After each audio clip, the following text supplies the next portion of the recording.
Sa December 11 ang unang laban ng Barangay Ginebra ngayong Commissioner's Cup at kontra yan sa NLEX Road Warriors.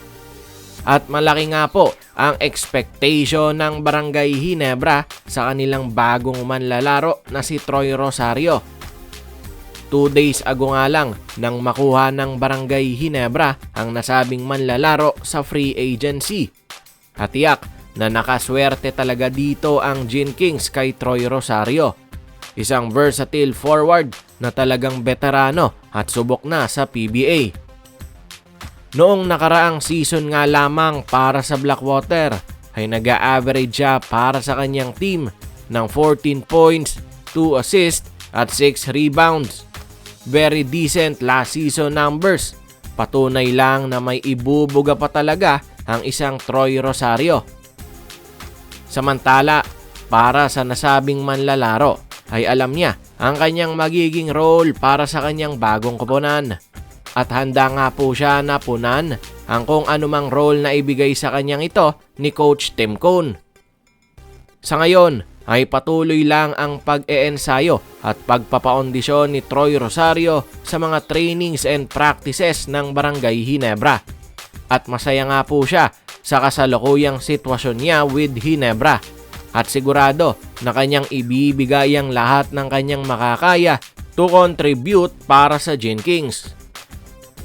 Sumatotal, sa December 11 nga po ay makikita na natin na in action itong si Rosario, suot-suot ang Ginebra jersey.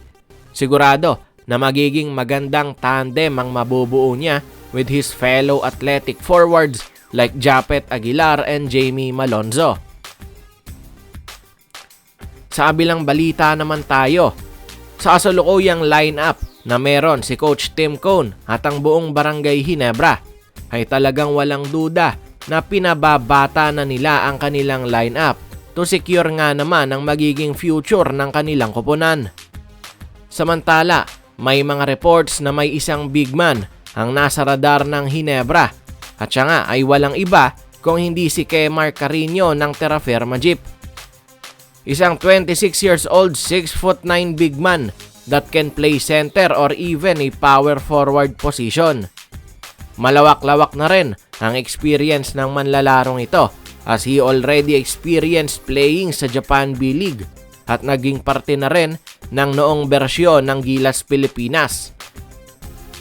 Samantala, nakikitaan nga po ng Barangay Ginebra ng malaking potensyal ang nasabing big man. Biruin nyo, a 6'9" versatile big man that can play 2 positions at higit sa lahat, 26 anyos pa lamang ang nasabing manlalarong ito. Kaya naman tiyak na may ilalakas at i-improve pa ang player na ito.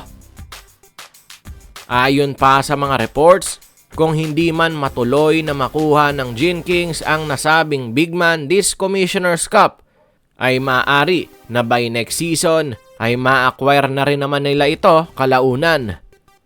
Tulad na nga lang din ng nangyari sa mga naging past trades ng Barangay Ginebra with Terra Firma Jeep, kung saan yung huli nga lamang ay nang makuha nila para sa koponan sina Isaac Go at Stephen Holt.